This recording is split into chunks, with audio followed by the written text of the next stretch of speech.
Hello, my sacred ones, and welcome to Sacred Sutra with Savina Leo. Today's episode is going to be an advanced class in spirituality and spiritual concepts and understanding God and time, reincarnation, and karma. So it's going to be a lot. If you do not get it on the first listen, that's okay. You can always come back to it. There are a lot of concepts that I'm going to throw out here, and there are a lot of information to integrate into yourself with this episode.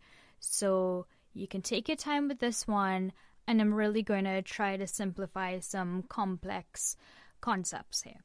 In this episode, I'm going to use the words God, source, it, and universe all as the same thing. They're going to mean the same thing when I'm talking. So if you hear any of these words, it is interchangeable. I'm also going to be speaking in linear terms, and that's just so the human mind can understand things. In a lot of ancient cultures, time is not a linear thing, it's a cyclical thing. But just for understanding and simplicity, I'm going to speak from a linear point of view. And one thing I do need you guys to understand is that everything in the universe is a paradox. And what do I mean by that? I mean, the earth is both round and flat at the same time. It depends on your perspective or where you are looking at it from. So concepts from the universe tend to have a two sides of the coin feeling of both things, both truths exist within universal concept. Now, there is one absolute truth, but to get to that absolute truth, there are many parts to get to that one truth. So evolution and creation is both real, and time is both linear and non-linear. Just understanding that concept itself, that everything is a paradox, really is the basis of deep and advanced spirituality, that everything and nothing all exist at the same time. So let's start from quote-unquote the beginning. In the beginning, there was nothingness, emptiness, darkness, and from that empty, dark space, we had this spark or this light or the bang, right? What they call the Big Bang. And the universe, from that small spark, started to expand onto itself. And we are currently living in that universe of expansion. Now, the expansion part of it is very important, because God is made up of both the nothingness and the darkness and the light and the spark and the expansion. So it is both the contraction and the expansion.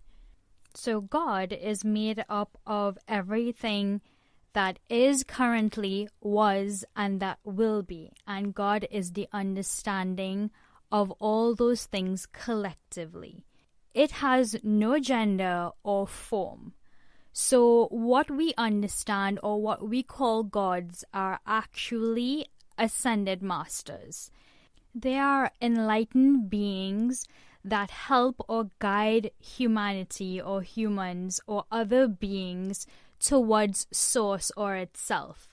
So in Hinduism, you are an extension of God trying to understand itself through the expansion. The Paramatma, which is God, and the Atma, which is the soul, that's you. And the goal is for the soul to self-realize that it is the Paramatma.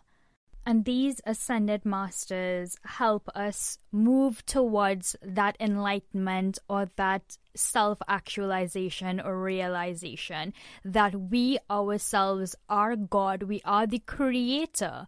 And the creator wanted to understand itself through expansion, which leads us to reincarnation and why we reincarnate. Now, before I get into reincarnation, there are 2 points I wanted to make.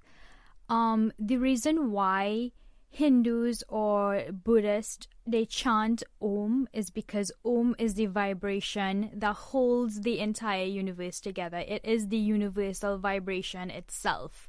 So that's why it's super important to chant Om, because Om helps keep everything stable. And two, in Hinduism, Lord Shiva is seen as the destroyer, but he is not the actual destroyer. It's the reabsorber, and it's basically the contraction of the universe back onto itself, and then the whole cycle starts over again. So why am I talking a lot from a Hindu perspective? I'm not gonna lie, is because it's the closest thing to the truth. And not only that, 90% of New Age concepts come from Hinduism, come from the Vedic way of life, come from India. So a lot of these New Age concepts are not new, they are ancient, and they are found in Hindu society. And Hindus have just done a really good job of preserving that knowledge. So in order for the soul to understand itself, it started to take physical form. Now, this physical form happens on many different planets and many different dimensions, but because we are Earth beings, we're going to talk from an Earth perspective. Reincarnation means that the soul comes back to the Earth several times to have a full perspective of who it is. Because of the strong duality on Earth, learning and growing for the soul happens very quickly here, and a lot of souls clamor to come onto Earth because it's quote-unquote hard. It's not the hardest place in the universe, nor is it the easiest place in the universe. It is just a favorite place for a lot of souls to come, because there is a lot of growth that can happen from being an Earth being. The soul gets to experience itself through a physical way, and because of that physicality, Earth is just a really great school. Now, when we do make it to Earth, there are several things that are happening to us. We become highly emotional beings because human beings are driven by emotions, and we become almost judgmental. And that because of the separation of the soul from its higher self, the soul believes in the illusion that it is separate from everything, and therefore casts judgment in other people. From that judgment and from that strong emotional generation, what happens is we create karma, which is a reaction to that strong emotional feeling that stirs up inside of us. So I'm going to give you an example. Let's say you're a mother to a child, and for whatever reason in a certain lifetime you have to abandon that child. That child grows resentment, anger, and pain. And because within that certain lifetime it is not resolved, that person that soul carries over that resentment and anger into another lifetime and causes pain onto another person. So that mother and son duo shows up in another lifetime, and pain is caused onto the mother by the child because the child thinks that the mother has to experience the pain that was caused to it. And the entire cycle happens over and over again. Now, there is a light at the end of this tunnel. Now, true karma happens when there's a strong emotional pull along with strong judgment against another soul. So minor things that happen every day, if you don't have a strong emotional reaction to it, it doesn't really generate karma that will pass on to another life. It might just be resolved in this life or have no effect at all. Now, the reason why we might not remember the karma or the pain that was caused in another life is because we already have enough shit to deal with in this lifetime.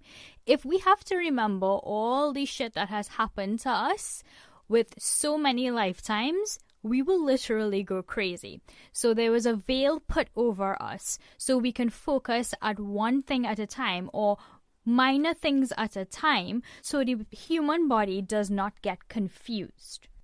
Our soul, before we come onto the earth, has already decided what karma it wants to deal with, what lessons it wants to learn, and have already put things in place in us in order for us to learn those lessons. So there is no need for us to fully remember unless we have phobias and fears that are unexplained and we feel the need to go do a past life regression to resolve those issues. Not every soul has to do a past life regression to remember things, to understand itself. We already are equipped with everything that we need in order to resolve the issues that we have here currently. If you are called to go do a past life regression because you feel like there are things that cannot be explained in this lifetime, that you have no understanding of where it came from, and you feel you need to go do a past life regression, then that is welcomed because you feel called to do something like that. So, what is the light at the end of this insane tunnel?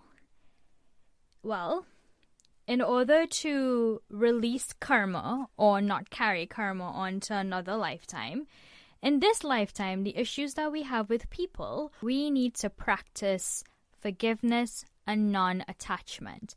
When we let go of that strong emotional pull or bond or tie that we have, whether it's a negative or a positive one, when we let go and we release and we surrender that emotional bond that we have with someone, then karma is released. So karma is not a permanent thing. It can be erased and released. The cycle does not go on forever, and it's why monks and sages and sadhus, they practice forgiveness, non-attachment, because they understand attachment to things is what creates karma, is what keeps you in the cycle of reincarnation. So the issues that you have with your parents, it's time to work on those things now. If you don't want to carry those things over, then you work on them now. You work on forgiving the other person, understanding the other person, not being attached to expectations of another person.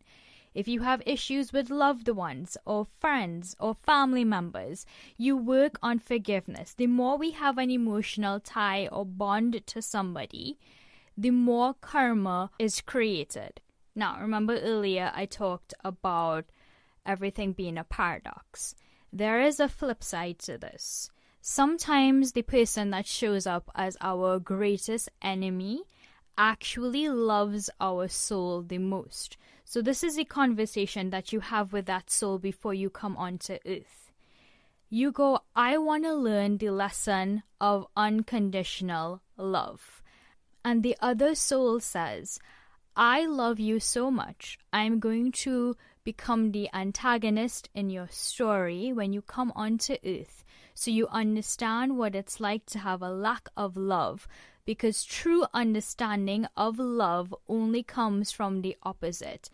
We only truly appreciate things that we understand what it feels like to have a lack of that thing. Most of us, if we have an abundance of love, we almost take those things for granted. When we have a lack of something is when we truly appreciate that thing. So sometimes the person that came here to cause us the greatest pain actually loved our soul so much, they decided to help our soul grow by giving us the opposite experience.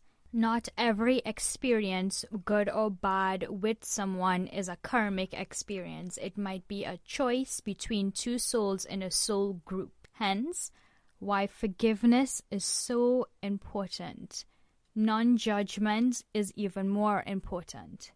And non-attachment is the goal. This one was super deep. You do not have to agree with anything, understand anything fully. Just take what resonates and leave what doesn't. Understanding these concepts just help better equip you on your spiritual journey. Until next time, guys, stay safe.